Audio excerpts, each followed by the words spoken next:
Welcome to the Studio Lounge for this episode of the Post Sales Alliance. In this session, it's Anderson Campbell, Angela Sutton, Diana Gabroveanu, Aaron Felton, Jamie McDermott, and me, Christine Cookage, in the lounge talking about the execution gap when passing the baton during the handoff from sales to post sales. Take a listen. Good day, everyone. Welcome from across the globe. We are in the studio lounge of the Post Sales Alliance. Many months ago now, Jamie McDermott and I started having some conversations. And as we kept going into those conversations, we thought it should be a much larger discussion. And as a result, we recruited some of the brilliant minds that we know and brought them into the studio lounge to talk about what happens post sale. So, Jamie, we are focusing this time on what post sales looks like, right? We are. We are. Um, so, just to, I think for anyone joining us who needs a recap or wasn't here last week, 3 weeks ago, sorry, we kicked off with re engineering the handoff, where the panel got into what goes right. What goes wrong right after a deal closes, the risk of selling outside your ideal customer, and the early warning signs of churn. It's on our YouTube channel in case you missed it.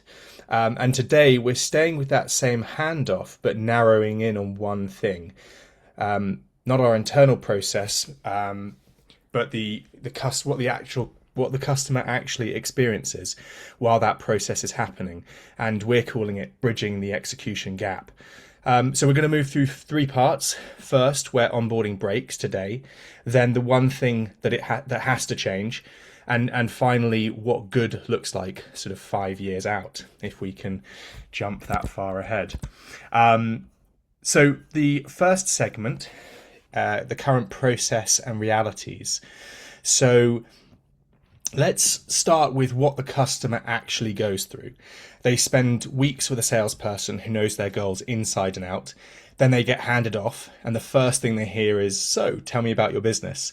And this is essentially a repeated discovery call. It tells the customer that nobody wrote anything down. The relationship they thought they had built doesn't actually exist. And it doesn't just happen once, it happens across every team they touch, onboarding, support, their CSM, until the customer feels like they're sort of dragging the relationship rather than being carried through it.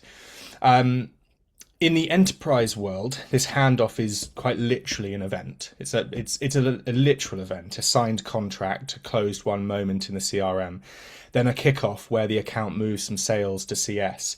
The problem isn't that the handoff doesn't happen, it's that it happens badly, or can happen badly. What transfers is a CRM record. What gets lost is the story. Why the customer bought, what winning looks like to them, what their pain points are, and so on. So where I'd like to start is here. Where is that context actually getting dropped, and what is it costing us that we're not even measuring? So got a couple of questions. I'd like to start off with one. Where are the hidden friction points and blind spots teams miss in onboarding today? And I'm going to send that out to anyone who wants to start. Angela, go. I'm seeing your smile. Go. That was a wonderful intro. Thank you, Jamie. One of the things I'd love to add to that is the fact that when buying happens, especially in the enterprise, there's a team of stakeholders that make that decision together. And in fact, there was a Forrester 2024 state business buying report that found that buying groups are now a committee of 13 internal stakeholders and 9 external participants. So that's 22 people involved in that buying decision. So to amplify the problem we have with handoff is that there's so much context of how that buying decision happened. And in fact, those stakeholders may not align. And the study shows that. So users, in fact, may not be happy with the purchase decision even. So as you're going through and confirming during that handoff, your understanding of what success means to them, why they purchased, you actually need to be very sensitive to that. So I find that that has been a very big blind spot in the handoff process, is in fact you may not have captured that dynamic. I think also, Jamie, you mentioned this, like we all think of handoff as a moment or a point in time, contract to sign, but that's not how a customer experiences it. They're like, oh, I've only just begun. It needs to be this whole fluid thing. So internally, a lot of teams are like, we had the kickoff. And then the customer is like, okay, but why? Again, Jamie, what you mentioned earlier, like, why am I having to repeat myself? Or like, the internal teams, like, we completed the transition. And then the customer is like, wait, the people who sold me this are gone. Like, where have they gone? And I think because internally we're like, it's a moment in time, box is checked, CRM is updated, we've done everything, but that is not the actual experience of the customer. And I think that is a major friction. I won't say point, but multiple points for sure.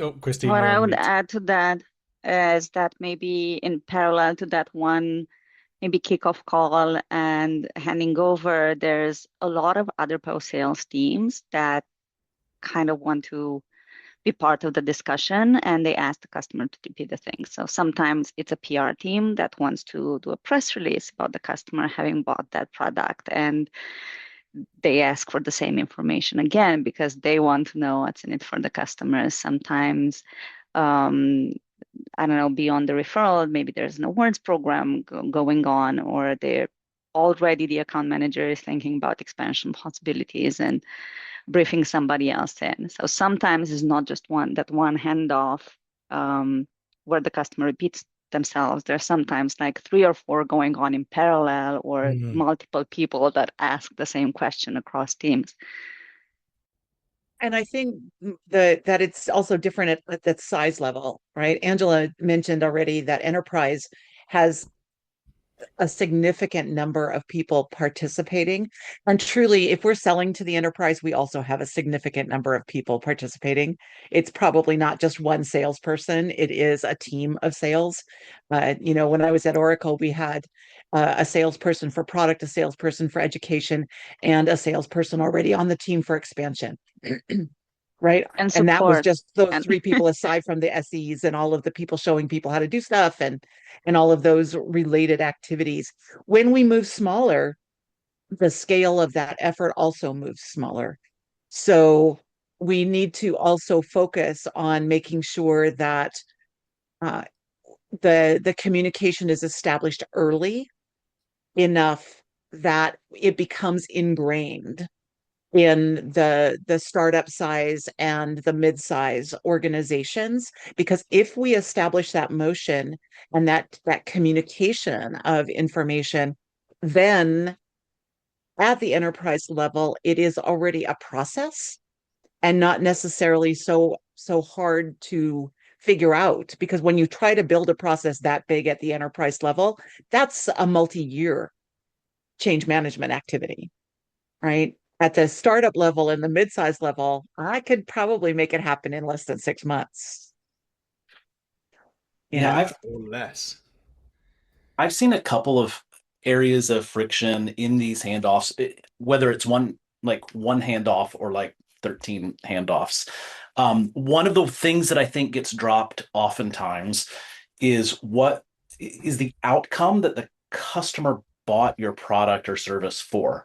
That's often identified early in the sales process, but it doesn't often live in a field in the CRM, and so it gets dropped in favor of more like task-oriented logistical requirements sort of things that we need as a company in order to implement or deliver the product or services well.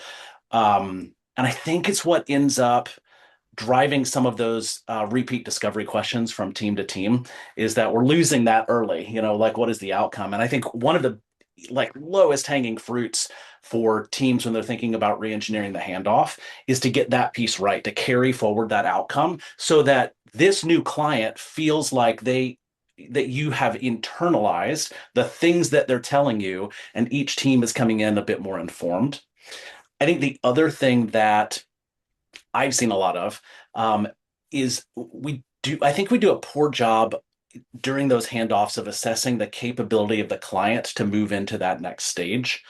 Again, we're thinking about logistics. Do they have the things that we need in order to move them into the next phase of implementation or product kickoff or whatever? Do we have the things to supply to them to get them into that next phase? But we never assess like a sense of readiness or capability. My favorite change management framework is ProSize ADKAR framework, right? And the second A in that is ability. Like, does the person or the group have the ability to make the change? And when we're moving folks, when we're handing them off from one team to another, one phase of the project to another, that's change management. And we do a poor job, I think, of assessing ability. Like, our timeline says that they're ready to move to the next phase of whatever our process is. And the CRM record has all of the boxes checked, so we're unblocked there. But we don't really assess, like, but are they ready? Are they ready to absorb this next part of the change? I think that goes back to part of what Angela was saying is like, do we understand who the stakeholders are, and are all those stakeholders bought in, prepared, and ready to move to the next piece? So it's a more qualitative piece, which qualitative stuff is really hard to track. It's hard to measure. And so we just like pretend sometimes it doesn't exist in favor of like we can force the stuff through that we can put into a spreadsheet to report out on. Well, you said last session, you used the example of a relay race, and you almost want to be scoring the ability of said client or customer to receive the baton at each step of the relay race.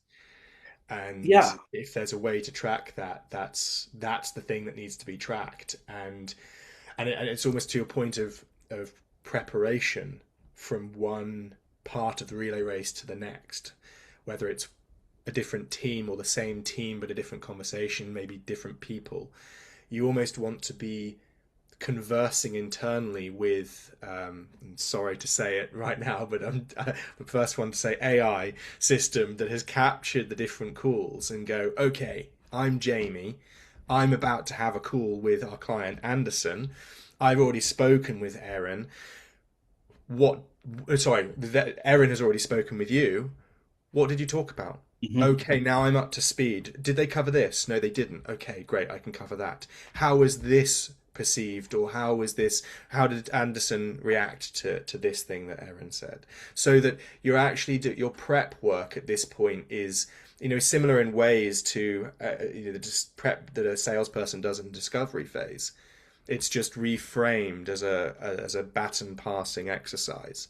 Yes. And with all of this in mind, Christine mentions sort of startups. I mean, obviously, to remind anyone who was on the last session, but to let anyone else know who wasn't, I come from the angle of self-serve, and this is the kind of silent killer, because whilst we talk about this dream state of being in an enterprise where you've got multiple teams and multiple members, these small companies don't have any of that. And self-serve, even in larger companies, it's all happening in the dark. So you need to still identify what your relay race looks like, and what the track looks like, and where the handover points are, what that sort of potential rocky road is going to be like, so that even though it's happening in an automated way behind the scenes and you're not speaking with an individual, you do know what's happening, what could go wrong, and what data points you need to be collecting,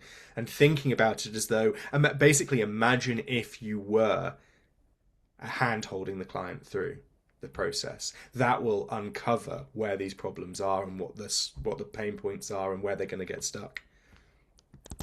I don't think the planning changes regardless of size, right? I think that the planning of what this looks like is the same if you're a startup or an enterprise or something in between. But I do think that the execution, as you said, Jamie, is where it actually starts to matter. As we implement more digital resources in those earlier stages, most assuredly. And what do people feel are the pros and cons of sticking with this sort of status quo workflow? Companies will be hesitant to make a change. They think, well, it's working enough. We know there are problems. Maybe we can iron out some of those crinkles. What are the pros and cons of actually redesigning the entire process and going back to some of the roots? Well, I think one of the biggest cons is that we're taking something that's familiar and that has been optimized to work well, and we're blowing it up, and so that's that causes friction. It causes a new set of work. Um, I'm gonna beat this metaphor to death over the course of our series of conversations here. And I'm not like a huge sports guy, so like I didn't run track. I've never run a relay race in my life. I've watched the Olympics. Like that's the level of my athleticism. But I'm fascinated by using that as a metaphor for especially today's conversation, because what works well in the current relay race is like each individual runner, like each of those teams pre and post handoff, um, they know how to run their leg of the race well. And so when we propose making changes to that, then it changes how they run their leg of the race. And I think that there's going to be some reticence to do that. But like what we're already starting to identify, I think, is that those kind of relay races, those handoffs, it's not the individual legs where the race is actually run. It's what happens in that handoff zone. It's how efficient you can get at handing that baton off. And like that's, I think if you look at relay race teams, like real ones, the training for the Olympics, like that's where they're spending their time in practice is what does the handoff look like? They assume that once you've gotten the baton and you're running, like that you have already come in prepared to take care of your leg. Like that's something you do on your own. So we need to spend more time, I think, optimizing literally for what the handoff looks like. And I think that the kind of tools that we have, that some of the AI capabilities that are flooding the market right now, they're just going to change like what optimization for that handoff looks like. I don't think it goes away, but I think it changes how we pass the baton. And I Yeah, think Anderson, it's going to make it easier for us to analyze that, right? To figure out where things are poorly executed now, where the gaps exist, and allows us to build better, right? So I think and that I get pro and con on both sides, right? AI is ever changing at this moment in time. And so who knows where it's going to end up a year from now, let alone next week. I think, Go back to Anderson, you said something I think that I don't think we should gloss over. You used a term handoff point versus handoff zone. And I think that that framing could make a real is a big difference, right? Like a handoff point is one thing. A zone is a space where more than one person needs to own a piece of the pie. So I think that's something that I just wanted to like underline as we talk through this.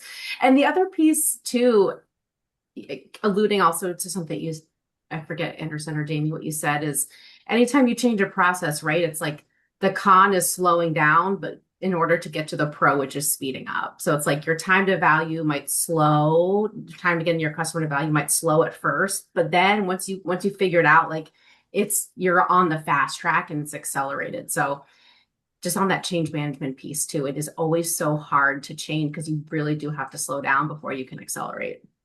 And sorry, Angela, I think I may have spoke over you. To your point, it's like from the customer's perspective, it's that your current process is going to slow them down in the long run and potentially create buyer's remorse, because if it doesn't go smoothly, they're extrapolating to what's the relationship going to pan out to in the long term. The first impression matters, right?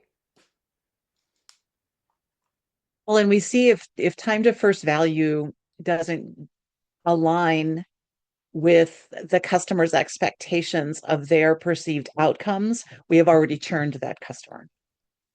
Yeah, and there's also, Right. I If think you that mentioned earlier that the upsell, right? If the sales team stays involved, there's opportunity to see an upsell opportunity. And of course, it's 5 to 6x easier to sell to an existing customer than to find a new one and close them. So there is opportunity there for the business as well. And upselling is often better serving the customer by giving them more of what they want, something faster, a better fit.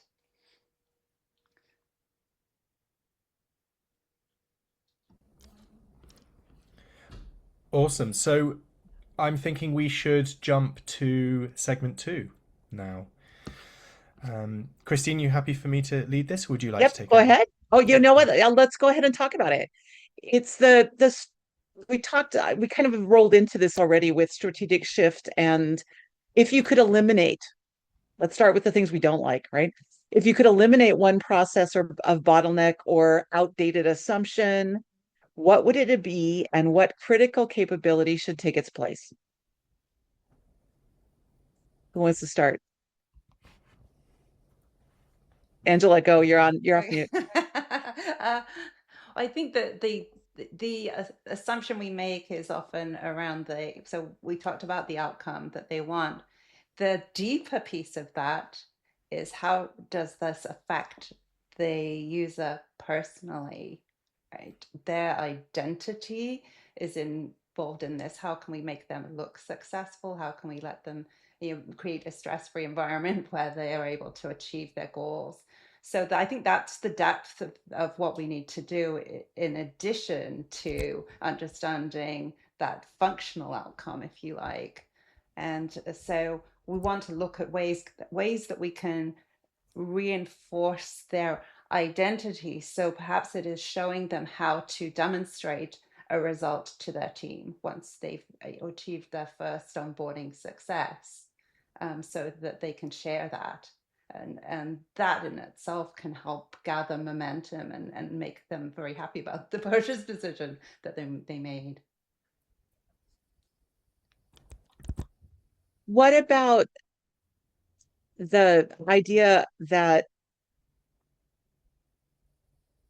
I'm kind of playing off of what Aaron said about the zone? If we take the concept of the handoff is really just that moment in time, from the time they sign the dotted line to their first onboarding call or first onboarding experience, again, if we're automating a lot of that process, what if we're changing that up into something that is a zone? It kind of gives us cushion space, right? It gives us the ability to use time in our favor, to ramp a little bit more slowly, to give people better resources, to involve, Deanna, right, the different teams in ways that they now understand where people are. Like, if we automate the process of making sure that all of those other teams get the information that they need about a new customer, and whether or not they're okay with doing a PR thing right out of the gate.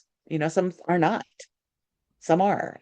So go ahead, And also, Deanna. I think we're looking at this like through this metaphor of relay race. I feel like, and it's not us, it's the market in general, is looking at it very linearly, like there is a handoff point, but in reality, in that buying community of 13 people on the customer side, they themselves are different stage in their handoff. Like some of them understand it, some of them not, some of them are onboarded, some of that not, and they're going back and forth in that zone.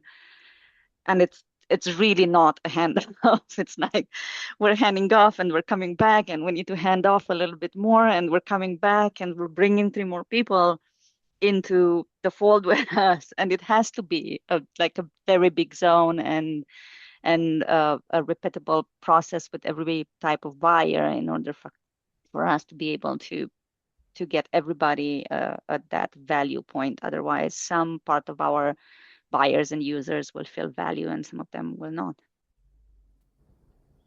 Yeah, I'll just keep building on the metaphor and the idea here. Like, I think if I was going to kill one thing, it would be this notion that the handoff is a moment in time, like a point in time. I always go with Formula Ones and pit stops for, Yeah, for that exactly. matter. Like it's always You know, there. I think at best we're treating it as a single internal meeting right now. You know, like we'll try to get people up to speed as quickly as possible, and then it's a clean break from one team to the another. Um, Maybe even worse than that is it's just a Google Doc. You know, that's you just change the share settings on, and now we consider that customer handed off. I think that with the tooling that we have, like we can continue to prioritize the handoff as a phase into something that is even more human than it is right now. Because if we can collect more of the data, more of the information, and track that in a more automated way, utilizing AI tools, if it is easier for us to have conversational access to context and to history and to outcomes, then that should, in theory, free up more time for us to make that a more human experience with our teams internally. And so we can maybe justify lengthening that process, that overlap a little bit. And also with the customer, I think it has been surprising to me how many of those handoffs take place about the customer, but without the customer in the room. And you know, your mileage will vary here because sometimes your customers don't want to have like 5 or 6 or 7 meetings. But I think oftentimes we rush to that as an assumption. And so we're having these, you know, we're having handoffs without the baton actually there, you know, like the baton is the customer. And sometimes it's good to have the customer in the room representing their own voice and their level of comfort with moving forward in that next phase of the process. And I would move that. I think that there's a corollary here with like how we treat like onboarding, especially if there's kind of onboarding um, coursework or in-app product tours or things like that. We also treat onboarding right now as a point in time. You know, like they've done the in-app tour, they're onboarded. They've completed the onboarding course, they're onboarded. And we can apply this all of the same stuff. Like that's another kind of handoff that we need to stop treating as a point in time. Like a completion does not equal onboarded, and we need to expand our understanding of what it means for somebody to actually be onboarded into our products or our services. Donna And Weber that in her book completion usually comes. Onboarding, sorry, Diana, Donna Weber in her book Onboarding Matters changes the terminology from onboarding to everboarding. Oh yeah, I like that. Sorry, Diana, go ahead. No, I just wanted to add that sometimes that onboarding is a person in time in addition to it being a point in time, right? It's just somebody in that team has completed a course or somebody in that team has done something or checked the stage in the app, and 90% of the team have not. I'd love to hear everyone's thoughts on whether we talk specifically about companies that are, you know, delivering self-serve motions, or just companies that, for whatever reason, don't have the option to put a person in front of the customer at a specific moment in time. How they could think about providing a good experience, whatever good looks like, in a self-serve way. What are some of the things that can be done? How would you overcome some of these challenges and obstacles? Whether it's how do we ask questions, what questions should we ask, what data are we trying to achieve, or capture, I should say. I'd love to put that out there. I'm a big fan of community, uh, establishing what that looks like, whether it's entirely words on a screen or some kind of live get-togethers to work with. But I firmly believe that the people that you can, if you are in an area where expert resources from the company are just, it's just not feasible to create that kind of an environment.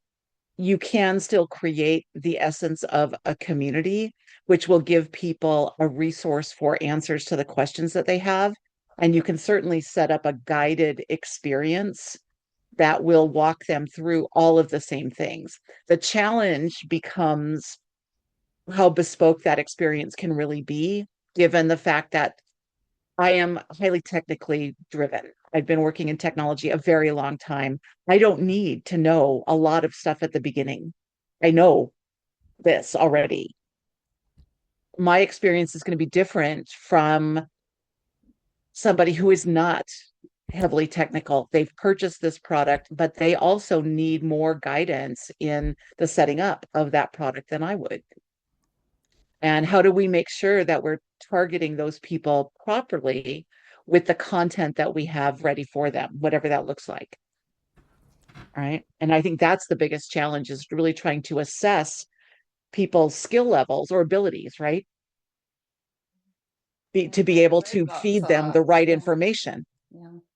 Yeah. It's sort of like actually consciously looking at where are they getting stuck, right? We have the ability in app to kind of monitor what they're doing, and also just simplifying that flow. I know a lot of what you do, Jamie. It's like you're looking to what's essential for the first run through. It's like, can I give them dummy data to load instead of requiring to go off and find it and set it up? Those kinds of things that just get them involved in using the product and confident and using it. And then, as you said, Christine, just very much creating as a personalized sort of concierge experience by understanding what people commonly want to do, asking a couple of questions to figure out what they want to do first, or what they see success as being.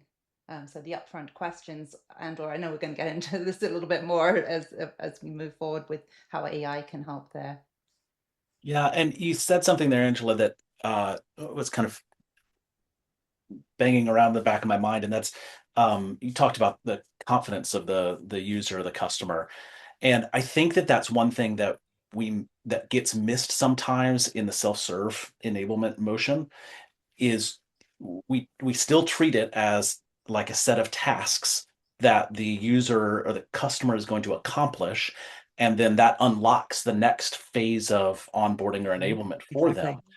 And I think we shouldn't sleep on customer readiness. Having some qualitative checks that are built in there as well, where they get to respond to some qualitative questions about whether or not they feel confident in what they have just learned or what they've just put into practice, and having some branching scenarios that allow them to maybe circle back to some of the enablement or the onboarding, maybe in a different shape, so that they can develop that confidence before we just move them on.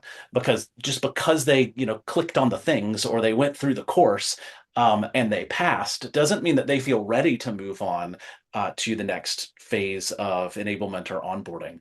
So building that in a self-serve motion, which is similar to what I've been arguing that we should do with the in-person thing, is like keep getting the customer's voice in there and let them have a little bit of say in their own readiness to move on to that next phase. And I definitely think that there's ways that we can do that in the self-serve motion. And I think that AI is unlocking some of that through some of the conversational tools that we can use and that we can expose to our customers, is that it doesn't even have to be a static, like on a scale of 1 to 10, how confident do you feel moving forward? It can be dialogical, and feel more human as we kind of create more customized, not just personalized, but customized self-serve enablement and onboarding motions.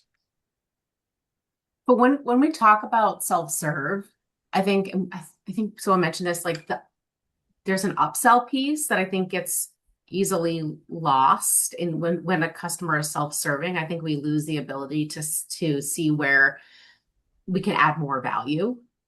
I have found that to be the case. So, if a customer is self-serving and they sort of get to this readiness a little bit, Anderson, I guess what you're speaking about, like they get to this readiness and they're like, well, I've mastered this thing. I'm good. And it's like, actually, you have, and that's a wonderful, but like, there's a lot more value to unlock here, and we can help you do that. And this is how. So I think something that, when I think about self-service, I think it works really well, but there's a point, there's there's multiple types of customers. I feel like there's always the customer that's like, I'm good. I know everything there is to know. And I'm like, no, you don't. And it's to your detriment because there's so much more to offer. So I think that becomes something to think through. I'll add to that that's part of the discussion we should have as we start delving some more into AI too, though, Erin, because if I'm monitoring what you're doing in my product, I can tell based on triggers that we've established with successful customers whether or not you are at a point where it is time to introduce you to something else. And I can push that content to you through the product in a way that says, oh, look, you did this, and 37% of our customers who do this also do this. Let's figure out how to serve that information up in a way that gives you the ability as an educated consumer to decide whether you want to also be doing those things to become more successful. Yeah, like, great points, and thank you everyone for entertaining the self-serve motion. Moving on to segment 3, I think now, Right. which is the ideal future state. So what I'd like everyone to do is to picture the customer's first 30 days, 5 years from now. We could say 2.5 years or 5 years. It doesn't really matter, but far enough in the future that we can have a dream state goal. So what do they never have to do again? To give you an example, I think that they should never have to repeat themselves. Everything they told sales is already in front of whoever onboards them, something that we've mentioned today in today's conversation, and the product already reflects what they wanted. So the question for the panel is, in your ideal state, what is the one thing that the customer stops having to do? I literally had unmuted myself to say never have to repeat themselves. But I think like if we look 5 years in the future, I mean, I'm hoping that's the case and they will not have to repeat themselves. Admittedly, 20 years ago, I probably said that in 20 years, everybody will understand advocacy properly, and I was wrong. um, I mean, in like this is dreaming, but I think in 5 years, people should probably have some sort of GPS in their vendor organization, right? Be it a CSM or a very good self-serve process that tells them, here's where you are, here's where you need to go, here's the teams that can make it happen internally to the company, and here's all that journey that AI can enable for you. And you can, just ask it questions, and it will have really good data in the back end, and it will have a unified source of truth, and it will have, the CRM will actually have qualitative fields that are not nodes, or at least AI will be able to parse those nodes and extract the value from them. Like, that's not happening now, but I think, yeah, in 5 years, the customer, when they come out of sales, if that person is not there for them anymore, they will have that single point of contact GPS instead of the vendor organization that knows everything about them. And it can be a human or an AI or a portal or whatever process, but they would be, okay, I can breathe now. I signed this and somebody's got my back. I love that. I also think I'm actually taking myself back to when I was a customer, sold a product, and every week after we signed the dotted line, we were implementing the product, somebody new from the organization, from the product that we bought, was on the call. I don't know who they are. I'm not really sure if they're in sales or if they're in customer success. Like, I think the customer should never have to wonder, who is this person? What are they here to do?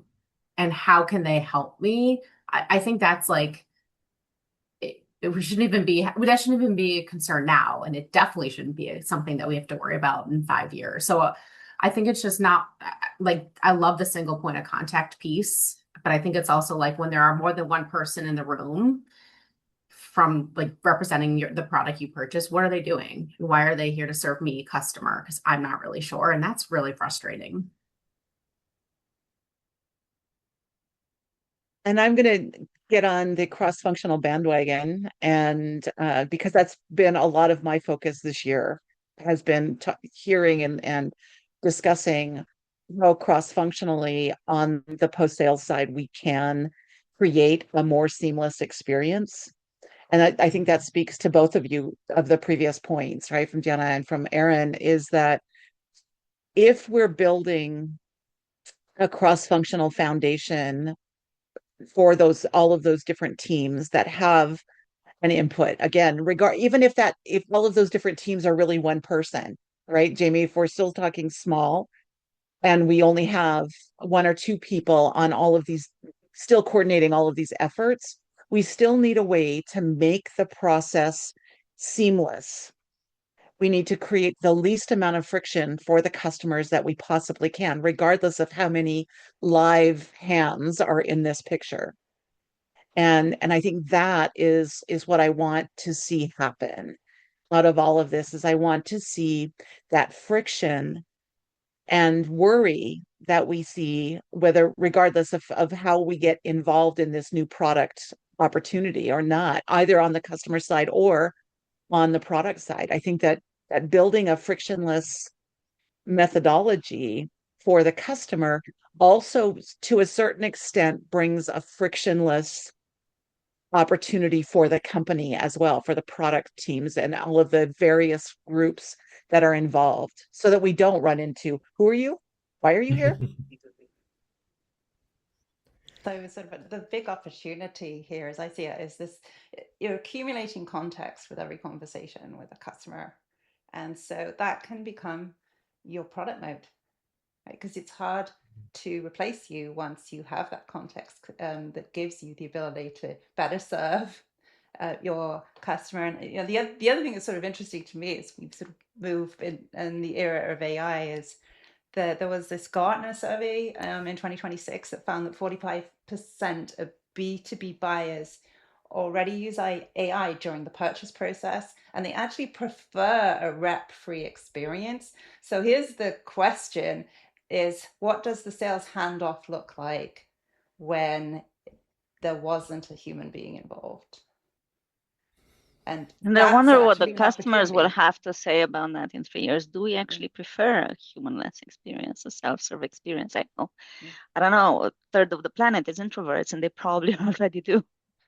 Well, and what you all are observing was my thing that I was going to offer, is that I am hopeful that in 5 years, because of all of the ways that AI will have transformed the ways that we collect and track data, and analyze that data, I hope that we actually have more meaningful human-led experiences. I think about the number of conversations that are happening in businesses all over the place between customers and vendors about what seems to be broken, what's not growing right, where there's a lack of knowledge, a lack of ability, and spending human time trying to sort out those problems. And I think if we make much more of that problem solving self-serve and even preemptive, then maybe that shifts the opportunity for us to have real value-oriented conversations about program and outcome optimization, and how to make sure that you're getting that ROI out of the product or service that you bought, and less about that bug ticket that I submitted. What's going on with that? And what is your product roadmap? And sort of all of those things right now that I think derail the best EBRs and QBRs that are out there for CSMs and account managers and things. So I'm hopeful that it doesn't kill human interactions, but what it does is it makes those human interactions more and more meaningful, because a lot of the lower level work of getting value out of the product from just a usability standpoint goes away. Well, doesn't go away, is handled in different ways than it is now.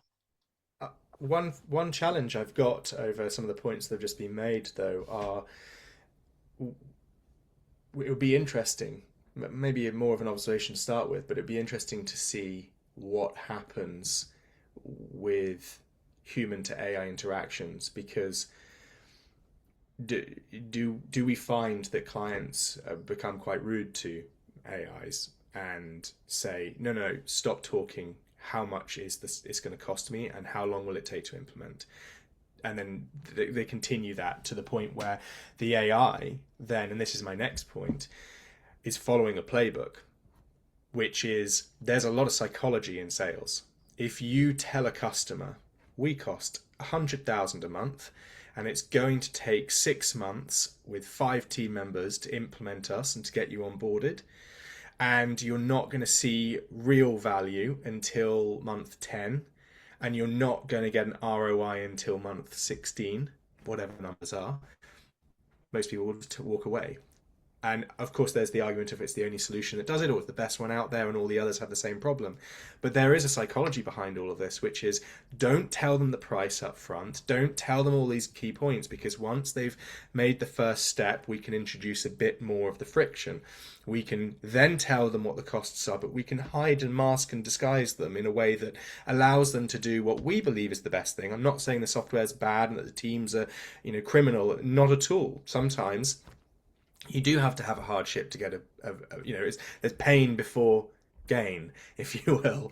And so we do have these problems that have to be understood. And so sometimes there is a human to human psychology driven benefit to these processes that feel annoying in a way, but allow the client to, in the end, get value out of a solution. So I'm interested to see how all of this is managed when we talk about more AI-driven experiences. Because at the end of the day, we still teams need to do onboarding, they still need to do activation, they still have to do all these things that are seen as negative, as friction inducing. I think AI to some extent will be the great unifier, because everybody will have, right? The customer that is rude to one AI will ask the same questions from all AIs across all competitors in the market. And eventually the playbooks will be, very similar to some extent. The AI will answer the same from everybody. It will also be a challenge to implement the more human AI, the one that takes all the psychology into account and that is able to create the right amount of friction to guide the potential buyer to that journey. And that will happen in the handoff and onboarding too. Say that the very sort of experienced salespeople do have a way of running their conversation to identify what the problem is we're trying to solve and what the gap is. And so that conversational interface with AI, for example, as your AI sales rep, would be modeled on that to uncover what the problem is. Because when someone comes to you and asks you the price, you haven't yet established the value, which comes through Exactly that. Exactly. And I just know that I have this many users and I have this much, and how much is it going to cost me? I don't, that's all I came here for. Well, there are practical reasons for that. I mean, your boss can say to you, we've got a budget of X and this needs to get done in Y time. Don't come back to me with any solutions that don't fit that mold. And suddenly someone goes, oh, we don't talk about pricing, and we've got to get your buyers and decision makers involved in the conversation before we get onto that. And that's a real world problem. So it's thinking. I mean, I feel like we're now broaching on two separate conversations here. One, AI, which we definitely need to have as a topic for a call, and another sort of buying cycles, if you will, with onboarding, activation in mind as well, and churn, because they are all where churn starts. All very integrated. Yeah. And the other programs, just to go back to the beginning of the calls, will complement that, right? Because AI will, they can respond on the price, but it's always the community and the advocacy and the written materials and the user reviews that will actually end up validating that AI and see, is the value for money worth it from a user perspective? Some AI might say, I deliver to you this in 3 months instead of 10 months, but it will be the community and the user reviews that will say, well, actually, it didn't happen like that for us, and so on. And there's a question that came up, so I'm just going to throw it out there. What what process already exists to make this ideal happen, right? The question came up in the Q&A, but what process should you have to make this ideal work? I don't know so much what I'm going to say is a process, but I think a potential answer to that, and something I don't know that we've touched on explicitly, is instead of thinking of post-sale handoff or onboarding as, you know, departmental completion, maybe there's just like one time to value North Star, and all the teams involved are held accountable for that number or that goal or whatever that is. I'm sort of thinking when there's fundraisers and there's like the temperature bar to see how much money you've raised, it's almost like there's a goal for this customer. How close are we to hitting it? And everyone from sales to onboarding, implementation, customer success, everyone is accountable for this goal for this customer. So it becomes less of like, well, that's this job and that's that job, and I've closed my deals. It's more like we're all in this together, and our only mission is to get this customer to value as quickly as possible, or to help them reach their goal as quickly as possible. So not so much process related, but I think reframing around like the team model, and we're all here to get this customer to a certain place as quickly as possible, could help break down those silos that cause a lot of this handoff point or handoff zone friction. Yeah, are you talking to you about how do you get the organization to even see that there is a problem? Because what then you could do is you want people to see this. It's the CEO sitting in on the kickoff call to see what's happening, so that they understand that there is a problem in the first place that needs to be fixed, and then they become part of the process of fixing it. Yeah, that's a really good point. I mean, I think one thing that's come up a few times in my mind across this session is we need to or companies need to start thinking about this. If we do use the relay race, or maybe we use the F1 track or F1 race analogy, we need to understand what these baton handover or these pit stop moments look like, and how they differ between client or customer, but what the score is and how this information can be internalized. So to Angela's point, like if the CEO wants to just have a key takeaway of what this process looks like, what are some of the friction points, what are the pros and cons of it, you know, instead of saying in a meeting, why do we keep having these calls with clients, we keep getting the same answers, they can maybe go to their internal AI and go, ask that same question, and the AI can kick out an informed insight, so that before you get to these board meeting moments, or board meeting, but these leadership team moments where it's all hands on deck and all the boss has said this, maybe we should react to what the CEO's asked. That must be a good question because they've asked it. It's like, well no, let's take a moment. Firstly,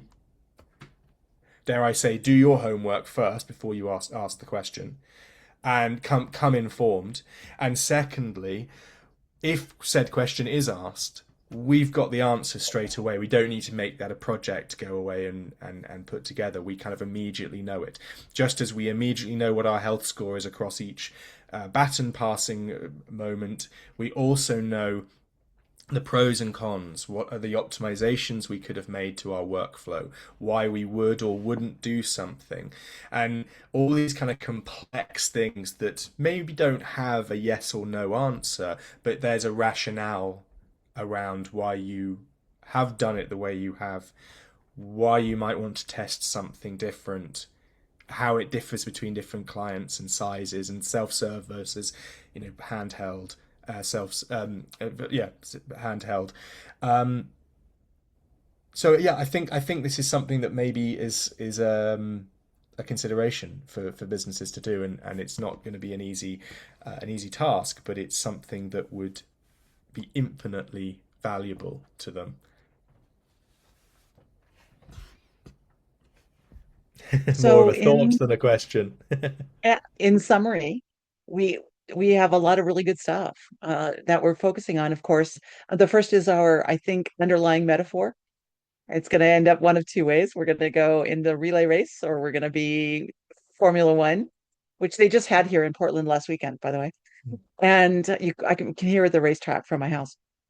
And the second thing is that we certainly need to expand on the AI conversation of what this looks like, and the concept. I think, Erin, I think I'd like to dig into what a joint time to first value looks like, and how we can tailor that to the expected outcomes from the customer level as a future discussion. But I think next time, in 3 weeks here on September 1st, we should delve a little bit more deeply into the details of what we've been talking about around what that first handoff zone looks like, and what the journey then launches into, given the fact that there are so many pieces of information that need to go someplace, whether that's to people or to systems or to both.